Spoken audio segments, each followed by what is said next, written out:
Margaret Thornfield's pristine white Mercedes pulled into her driveway. Returning from another emergency HOA meeting she'd called to discuss the noise violations next door, she stepped out, her perfectly pressed blazer catching the afternoon sun, and froze. The sound that greeted her wasn't the usual splash of a backyard pool. It was the roar of hundreds of voices, the thunder of water slides, and the unmistakable chaos of what appeared to be a theme park. In her quiet, controlled neighborhood, right next door, she turned toward the house she'd been trying to silence for months, and her jaw dropped. A 40-foot water slide towered over the fence line, and a neon sign blazed, Splash Kingdom admission free. Her neighbor, the man she'd threatened, sued, and nearly destroyed, stood at his gate with a megaphone and the biggest smile she'd ever seen. This was war. Jake Morrison had always been the kind of neighbor who minded his own business. At 35, he worked remotely as a software engineer, kept his lawn trimmed to regulation HOA standards, and threw the occasional weekend pool party for his friends and their kids. Nothing excessive, maybe 15 people, some music at reasonable volumes, and the kind of laughter that reminded the whole cul-de-sac what joy sounded like. That was before Margaret Thornfield moved in next door. The first complaint came on a Tuesday morning, delivered via certified mail with HOA letterhead. Jake stood in his doorway, still in his pajamas, staring at the formal notice in his hands. Violation of Noise Ordinance 4.7b, he read aloud to his golden retriever, Max, who wagged his tail sympathetically. Pool activities exceeding acceptable decibel levels between the hours of 10 a.m. and 8 p.m. Jake glanced at his watch, 9:47 a.m. He'd been making coffee. Through his kitchen window, he could see Margaret's perfectly manicured backyard. Not a blade of grass out of place, not a single leaf in her pristine pool. Her house looked like a museum exhibit. Suburbia, circa, never had fun. The second complaint arrived 3 days later, this time hand-delivered by Margaret herself. She stood on his doorstep in a cream-colored pantsuit that probably cost more than his monthly mortgage. Her silver hair sculpted into what Jake privately called the Karen cut supreme. "Mr. Morrison," she said, her voice carrying the crisp authority of someone accustomed to being obeyed. "I trust you received our correspondence regarding the disturbances. Mrs. Thornfield, right?"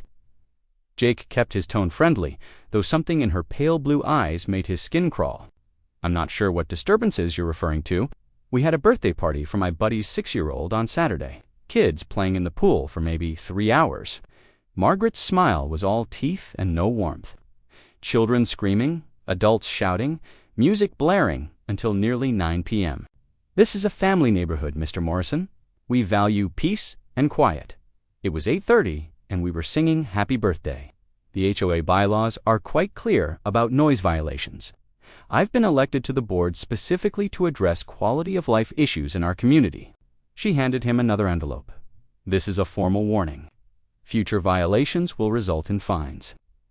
Jake took the envelope, his friendly demeanor cooling by degrees. "And who exactly complained?" Margaret's smile widened. "That's confidential, of course, but I can tell you that multiple residents share my concerns." After she left, Jake walked through his neighborhood, chatting with neighbors he'd known for 3 years. Mrs. Chen, the elderly woman across the street, invited him in for tea and confided that Margaret had approached her about the noise problem. "I told her you kids were just having fun," Mrs. Chen said, patting Jake's hand. She didn't like that answer much. The Johnsons, a young couple with twin toddlers, rolled their eyes when Jake brought up the complaints. "She came by here too," Sarah Johnson said. "Wanted us to sign some petition about maintaining neighborhood standards. We told her we love hearing people enjoy themselves. Reminds us there's life in this place." By the end of the week, Jake had talked to 12 neighbors. Not one had complained about his pool parties. In fact, most of them asked when the next one was, but Margaret wasn't finished. The fines started small, $50 for excessive noise during quiet hours. When Jake had friends over for a Tuesday evening barbecue that ended at 7 p.m., $100 for unauthorized gathering exceeding residential capacity. When his sister brought her 3 kids over for a swim, each fine came with increasingly detailed documentation. Photographs taken from Margaret's second-story window, time-stamped recordings of conversations and laughter. Even a decibel meter, reading that she'd somehow obtained while standing in her own backyard. Jake paid the first few fines, hoping to keep the peace, but Margaret's definition of peace seemed to require absolute silence from his property. The breaking point came on a sweltering Saturday in July. Jake's nephew Tommy was visiting for the weekend, a shy 8-year-old whose parents had recently divorced. The kid had been quiet and withdrawn all week, barely speaking above a whisper. But something about the pool brought Tommy out of his shell.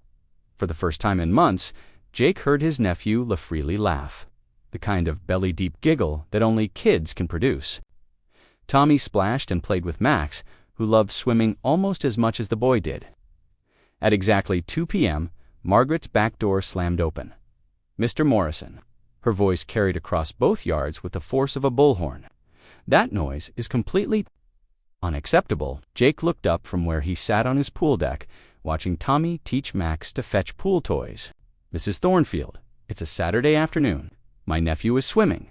I don't care if it's the president's nephew. The noise ordinance doesn't have exceptions for relatives." Tommy had stopped splashing, his small face turning red with embarrassment. Max paddled over to the pool's edge, sensing the tension. "He's 8 years old," Jake said, his voice taking on an edge. "He's playing in a pool on a Saturday in his uncle's backyard." Margaret pulled out her phone and began recording. "I'm documenting this violation for the HOA board. The screaming and splashing have been ongoing for over an hour." "Screaming?" Jake stood up, his hands clenching into fists. "That's a kid having fun. That's a noise violation. And your dog is contributing to the disturbance." Tommy climbed out of the pool, wrapping a towel around his thin shoulders. "I'm sorry, Uncle Jake," he whispered. "I didn't mean to be loud." Something snapped inside Jake Morrison. He walked to the fence separating their properties. Margaret's phone still pointed at him like a weapon. "Mrs. Thornfield," he said, his voice deadly calm. "I've tried to be reasonable. I've paid your ridiculous fines. I've kept my parties small and quiet. But if you ever make my nephew feel ashamed for laughing in his own uncle's backyard, we're going to have a problem." Margaret's eyes lit up with malicious satisfaction. "Are you threatening me, Mr. Morrison? Because I'm recording this conversation. No threat, just a promise. You want to play HOA games? Fine. But I know the bylaws better than you think I do. And unlike you, I actually know what our neighbors want." She leaned closer to the fence, her voice dropping to a venomous whisper. "What they want is peace and quiet. What they want is property values that don't get dragged down by your trailer park parties. What they want is for people like you to understand that this is a respectable neighborhood." Jake smiled, but it wasn't a pleasant expression. "People like me. People who don't understand that some of us invested in this community because we expected a certain standard." The racist undertone wasn't subtle. Jake had heard it before them. Coded language, the implications about who belonged in expensive neighborhoods and who didn't. "Mrs. Thornfield," Jake said, his voice carrying across the yard, loud enough for anyone to hear. "I bought this house with cash. I've never missed a payment, violated a bylaw, or caused a single legitimate complaint. But you know what? You've just given me an idea." Margaret's smug expression faltered slightly. "What kind of idea?" Jake turned toward his house, then looked back over his shoulder, the kind that involves reading every single word of our HOA bylaws. Very carefully, that night, after Tommy had gone to bed, still subdued from the afternoon's confrontation, Jake spread the HOA documentation across his dining room table. 3 years of living in the neighborhood. And he'd never bothered to read past the basic rules about lawn maintenance and architectural changes. But Margaret had made one crucial mistake. She'd assumed Jake would roll over like her previous victims. By 3 a.m., Jake had found what he was looking for, buried in Section 12.4 of the Community Bylaws, Recreational Facilities and Community Enhancement. The language was dense and legal, but the meaning was clear. Any resident who wanted to install recreational facilities that could enhance community wellness and provide family-friendly activities could apply for variance permits, provided they met certain safety and zoning requirements. More importantly, Section 12.4b stated that such facilities, once approved, were exempt from standard noise ordinances during designated recreational hours, 10 a.m. to 9 p.m. on weekends, 4 p.m. to 8 p.m. on weekdays. Jake leaned back in his chair, a slow smile spreading across his face. Margaret wanted to play by the rules. Perfect, because Jake Morrison was about to show her exactly what playing by the rules looked like. The next morning, he made 3 phone calls, one to a pool contractor, one to a lawyer. 3 weeks later, Jake's dining room had been transformed into a war room that would have impressed a military strategist. Architectural blueprints covered every surface, city planning documents were pinned to a makeshift corkboard, and his laptop displayed multiple tabs of municipal codes, zoning laws, and construction permits. His lawyer, Diana Reeves, sat across from him, her briefcase open and a stack of filed documents between them. Diana specialized in HOA disputes, and in 15 years of practice, she'd never seen anyone approach neighborhood warfare with Jake's methodical precision. "Your application is bulletproof," Diana said, tapping the thick folder with one manicured finger. "But Jake, are you sure about this? We're talking about a $250,000 project, maybe more." Jake looked up from his calculations. "Diana, I've run the numbers a dozen times. Between my savings, the settlement from my last startup, and the equity in this house, I can afford it. The question isn't whether I can pay for it's whether Margaret can afford what happens next." Diana raised an eyebrow. "Revenge is expensive." "This isn't revenge," Jake corrected, his voice steady. "This is justice. And it's completely legal." The sound of Margaret's voice carried across from her backyard, where she was on the phone with what Jake assumed was another HOA board member. Even through the walls, her tone was unmistakably smug. "I think we'll have him evicted within the month," she was saying. "The noise violations are mounting, and I have documentation of everything." Jake and Diana exchanged a look. "She has no idea what's coming, does she?" Diana asked. "None whatsoever." While Margaret was busy filing complaints and measuring decibel levels, Jake had quietly obtained every permit, license, and approval required for what the city classified as a residential recreational facility with community benefit provisions. The term was bureaucratic doublespeak for what would essentially be a private water park. Jake's property was uniquely suited for the project. His lot was nearly twice the size of a standard suburban plot-a-quirk of the original development. That had made the house more expensive, but gave him options his neighbors didn't have. The existing pool was positioned perfectly to serve as the centerpiece for a much larger aquatic complex. Phase 1 called for expanding the current pool system into a multi-level configuration with connecting waterways. Phase 2 would add the slides, 3 of them, ranging from a gentle family slide to a 40-foot tower that would be visible from the street. Phase 3 was the masterstroke, a lazy river that would wind around the entire backyard, complete with gentle rapids and scenic waterfalls. But Jake's genius wasn't in the construction, it was in the classification. By filing the project as a therapeutic recreational facility for community wellness, Jake had accessed an entirely different set of regulations. Instead of being subject to residential noise ordinances, his water park would fall under commercial recreation standards. Instead of needing neighbor approval, he only needed city permits. And instead of being limited to backyard pool hours, his facility could legally operate during extended therapeutic recreation periods, 10 a.m. to 9 p.m. 7 days a week. The environmental impact study came back clean, Diana continued, shuffling through more documents. Water usage is within residential limits thanks to the recirculation system. Noise projections are acceptable under commercial recreation standards, and the community benefit clause is rock solid. Jake had been particularly proud of that clause by declaring his water park a community wellness facility and offering free admission to all neighborhood residents. He'd not only secured the necessary permits, but also qualified for tax benefits as a community service provider. The irony was delicious. Margaret's own HOA rules required residents to support community enhancement projects that benefit neighborhood wellness and family recreation. A knock at the front door interrupted their planning session. Jake opened it to find Marcus Williams, the contractor he'd hired for the project. Marcus ran the most successful pool construction company in the state, and his portfolio included resorts, hotels, and several municipal water parks. "Jake, my friend Marcus," said his broad smile visible beneath his hard hat, "I've got news that's going to make your day. Please tell me the city fast-tracked our permits. Better than that, remember how you wanted everything completed before Labor Day weekend. I just freed up my crew from the Marriott project. We can start Monday and have phase 1 done in 3 weeks. Diana's eyes widened. 3 weeks. For a pool expansion of this size, Marcus nodded confidently. When you're willing to pay premium rates for round-the-clock construction, things move fast. Plus, Jake's design is brilliant. We're not starting from scratch, just expanding and connecting existing infrastructure. Jake felt a surge of anticipation. What about the slides? Fabrication started last week. The family slide will be installed during week 2. The tower slide comes in week 4, along with the lazy river system. Marcus paused, his grin widening.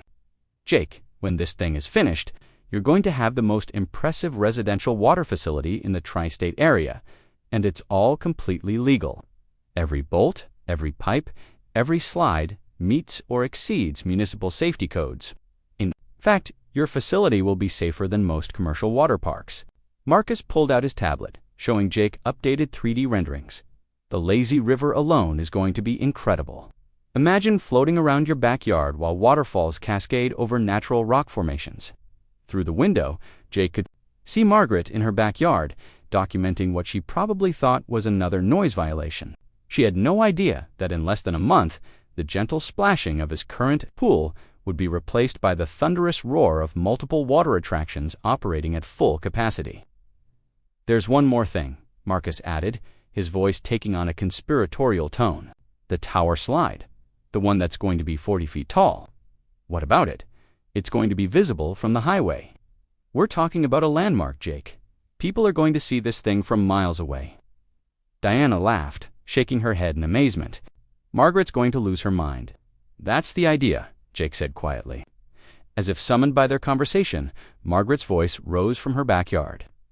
She was on another phone call, and her words carried clearly through the summer air. I don't care what it costs, she was saying. I want that man gone. If the HOA won't take action, I'll find other ways to handle the situation. Jake felt his jaw tighten. Other ways, Marcus frowned. That sounds like she's escalating beyond HOA complaints. Diana closed her briefcase with a sharp snap. Jake, I think you should know. I've heard rumors that Margaret's been talking to some of the city council members, unofficial conversations, about rezoning restrictions and retroactive ordinance changes, meaning she might try to change the rules after you've already gotten approval. It's not legal, but it could tie up your project in court for months. Jake walked to his window, looking out at his soon-to-be-transformed backyard. Margaret was still on her phone, pacing back and forth like a caged animal plotting its escape. How long before she finds out about the permits? He asked. Public records show the filings, but unless she knows what to look for, she might not discover them until construction starts, Diana replied. Why? Jake turned back to his team, his decision crystallizing. Because I want her to be completely blindsided. Marcus, can your crew start this weekend instead of Monday? Saturday morning, if you want? But that'll cost extra for weekend rates. I don't care about the cost. I want excavation to begin Saturday at exactly 10 a.m. right when recreational hours start under the new regulations. Diana was already making notes. I'll file the final permits tomorrow morning. Everything will be legal and binding before she knows what hit her. Marcus grinned, clearly enjoying the drama. This is going to be the most entertaining construction project I've ever worked on. As they finalized the details, Margaret's voice drifted through the window again. This time, she was talking to someone at her front door, probably another neighbor she was trying to recruit for her anti-Jay campaign. Mark my words, Margaret was saying. I'm going to make that man's life so miserable, he'll pack up and leave within the month. This neighborhood has standards, and I intend to enforce them. Jake smiled, but it wasn't a pleasant expression. Margaret Thornfield had no idea that in 72 hours, her quiet, controlled world was about to become ground zero for the biggest splash she'd ever seen. Saturday morning couldn't come soon enough. Saturday morning arrived with the rumble of diesel engines at exactly 9:55 a.m. Margaret Thornfield was in her kitchen, sipping Earl Grey tea and reviewing her latest complaint documentation. When the first excavator rolled down Maple Lane, through her pristine lace curtains, she watched the massive yellow machine turn into Jake's driveway, followed by a convoy of construction trucks that seemed to stretch for blocks. What in God's name? She muttered, setting down her teacup with a sharp clink. By 10:02 a.m., the quiet Saturday morning had been shattered by the sound of heavy machinery, backup beepers, and the voices of what appeared to be an entire construction crew. Margaret rushed to her second-story window, the same vantage point she'd used to spy on Jake's pool parties, and nearly dropped her phone. Jake's backyard was swarming with workers. A crew of 12 men in hard hats were setting up equipment, marking boundaries with bright orange spray paint, and consulting blueprints that looked far too detailed for any normal pool repair. At the center of it all stood Jake Morrison, wearing jeans and a t-shirt, pointing at various sections of his yard, while a man in a supervisor's vest nodded and took notes. Margaret grabbed her phone and speed-dialed the HOA emergency line. "This is Margaret Thornfield at 847 Maple Lane," she said, her voice tight with barely controlled fury. "There's unauthorized construction happening next door. Major construction. I need someone here immediately." "Mrs. Thornfield," came the tired voice of Janet, the HOA administrator, "it's Saturday morning. Unless there's a genuine emergency, this is an emergency. They're tearing up his entire backyard." The sound of the excavator's engine roared louder as it began digging near Jake's existing pool. Margaret watched in horror as the machine carved through the perfectly manicured lawn she'd been forced to look at for months. "Ma'am, if he has the proper permits, he can't possibly have permits for this. Look, I'll call you back." Margaret hung up and immediately dialed the city's non-emergency line. After being transferred 3 times, she finally reached someone in the construction permits office. "I need to report unauthorized construction at 845 Maple Lane," she said, speaking rapidly. "Major excavation without permits. Let me check." "Our records," the clerk said. Margaret could hear typing in the background. 845 Maple Lane, ...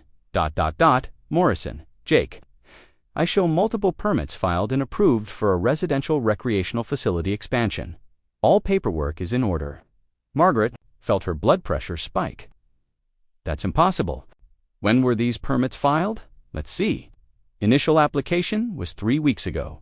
Final approvals came through yesterday afternoon. 3 weeks ago?" Margaret's voice rose to a near shriek. "Why wasn't the neighborhood notified?"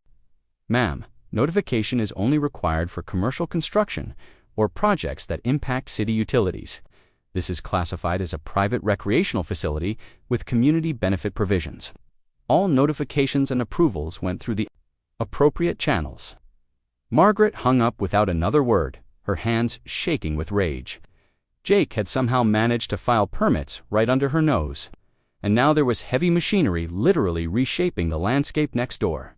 She stormed outside, marching across her pristine lawn toward the fence that separated their properties. The noise was overwhelming. Not just the machinery, but the cheerful chatter of workers who seemed genuinely excited about whatever they were building. "Mr. Morrison," she called out, her voice cutting through the construction noise. Jake looked up from his conversation with the supervisor and walked over to the fence, his expression perfectly calm. "Good morning, Mrs. Thornfield," he said pleasantly. "Beautiful day for outdoor work, don't you think?" "What exactly do you think you're doing?" she demanded, gesturing at the chaos behind him. "Home improvement," Jake replied with a smile. "I decided to take your advice about enhancing neighborhood property values." Behind him, the excavator had carved out what looked like a massive crater where his modest pool used to be. Workers were already laying the groundwork for what appeared to be a much larger water feature. "This is far beyond normal home improvement," Margaret snapped. "This looks like commercial construction." "All permits are properly filed and approved," Jake said, pulling a folded document from his pocket. "Would you like to see the paperwork? It's all perfectly legal." Margaret snatched the papers and scanned them quickly, her face growing paler with each page. The language was dense and bureaucratic, but certain phrases jumped out at her. Multi-level aquatic recreation facility, community wellness enhancement, therapeutic recreational programming. This says you're building some kind of water park, she said, her voice barely above a whisper. "Recreational facility," Jake corrected, "for community wellness and family recreation. Completely private, of course, but with community benefit provisions." "Community benefit provisions?" Jake's smile widened. "Free admission for all neighborhood residents and their guests. I thought you'd be pleased. You're always talking about community standards and family values." Margaret stared at the blueprints, her mind racing. The scope of the project was staggering. Multiple pools, connecting waterways, and her eyes widened in horror. What appeared to be slides. Multiple slides. "How long is this construction going to take?" she asked, though she was afraid to hear the answer. Phase 1 should be completed. In 3 weeks, the slides go in during Phase 2, and the lazy river system gets installed in Phase 3. All told, we should be fully operational by Labor Day weekend. Labor Day weekend, Margaret's voice cracked. That's less than 2 months away. Just in time for the neighborhood's biggest pool party ever, Jake said cheerfully.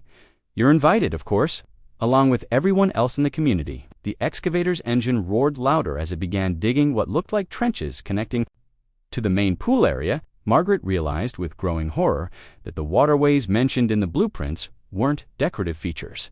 They were functional channels that would carry water throughout Jake's entire backyard. "The noise," she managed to say, "the construction noise alone is completely within legal limits for approved construction projects," Jake finished. "We're operating under commercial recreation standards now, which actually allow for extended work hours. We'll be wrapping up each day by 7 p.m., well within the allowable time frame."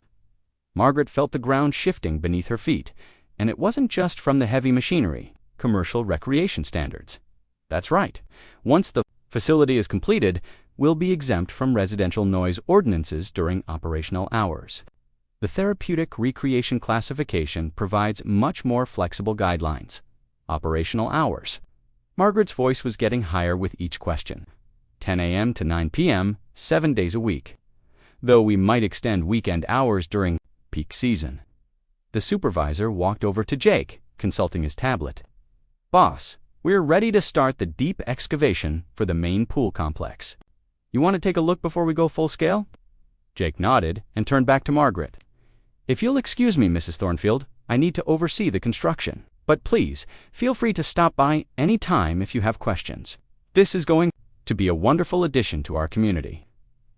Margaret stood frozen at the fence as Jake walked away, the reality of her situation finally sinking in. She'd declared war on a man who had spent weeks meticulously planning his counterattack. While she'd been focused on filing noise complaints about birthday parties, the excavator's bucket bit deep into the earth near the existing pool, and Margaret watched in horrified fascination as her neighbor's modest backyard began its transformation into something that looked like it belonged at a resort. Her phone buzzed with a text message. She glanced down to see it was from Sarah Johnson, the young mother across the street. "Oh my God, Margaret, did you see what Jake's building? The kids are so excited. This is going to be amazing for the neighborhood." Another text, this one from Mrs. Chen. "Jake stopped by yesterday to personally invite us to the grand opening. Such a thoughtful young man. This will be wonderful for the community." Margaret's hands were shaking as more messages poured in from neighbors who were clearly thrilled about Jake's project. The same neighbors she'd been trying to rally against him for months were now celebrating what he was building. She stumbled back into her house, slamming the sliding door behind her, but the sound of construction followed her inside. The walls seemed to vibrate with each pass of the excavator, and she realized with growing dread that this was only day 1, where Jake's simple rectangular pool had been that morning. There was now a massive excavation site with multiple levels and what appeared to be the beginning of a complex network of channels and basins. Margaret tried calling the city again, then the county planning office, then her lawyer. Each conversation ended the same way. Jake's permits were legitimate. His project was legal, and there was absolutely nothing she could do to stop it. As the afternoon wore on, something even worse began to happen. Cars started slowing down as they passed the house. Neighbors began walking by, ostensibly walking their dogs or going for afternoon strolls, but clearly curious about the construction. By 4 p.m., there was a small crowd gathered on the sidewalk, and the mood was festive. Parents were explaining to excited children. By Tuesday morning of the second week, backup beepers, and the sound of her own sanity slowly cracking under pressure. The construction crews arrived each morning at recreational hours and worked with the efficiency of a military operation. What had started as a simple pool expansion had evolved into something that looked like a theme park under construction. Margaret stood at her kitchen window, clutching her third cup of coffee, watching Jake's backyard transform before her eyes. Worse, the foundation work for the slides had begun, and Margaret could see the steel. framework rising like some kind of aquatic roller coaster. Her doorbell rang, and she opened it to find a man in a city uniform holding a clipboard. "Mrs. Thornfield, I'm here about your noise complaint regarding the construction next door." Margaret's face lit up with hope. Finally, yes, the noise has been absolutely unbearable. The construction is operating well within legal noise limits for approved commercial recreation projects. Commercial recreation? Margaret's voice cracked. This is a residential neighborhood. The facility has been properly classified and permitted. However, I do need to inform you that filing repeated false complaints about legally permitted construction could result in a citation for harassment. The inspector handed her a formal notice and walked away, leaving Margaret standing in her doorway, holding what amounted to a legal warning to stop bothering the city about Jake's water park. She slammed the door and immediately called her lawyer, Richard Pemberton, who specialized in property law and had charged her $400 for a consultation the previous week. "Richard, they're threatening to cite me for harassment now," she said without preamble. "Margaret, I told you last week, his permits are legitimate. You need to accept that this project is happening. There has to be something we can do. Property values, traffic concerns. The environmental study shows minimal impact. Traffic flow is considered acceptable for residential recreation and property values." Richard paused. "Actually, Margaret, his project is likely to increase property values significantly." Margaret felt the walls closing in. "What about water usage? Noise ordinances? There has to be some regulation he's violating. The facility and the noise exemptions are ironclad under the therapeutic recreation classification." Therapeutic recreation? It's a water park. It's classified as a private wellness facility with community benefits. The legal distinction is important. After hanging up, Margaret realized she was running out of traditional options. But Margaret Thornfield hadn't climbed to the top of the HOA board by accepting defeat gracefully.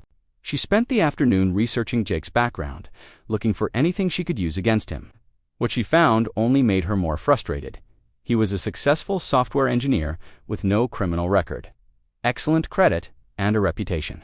In his previous neighborhood, as a model citizen who'd organized charity drives and community events, but everyone had secrets, and Margaret was determined to find his. Wednesday brought a new horror: the arrival of the first water slide.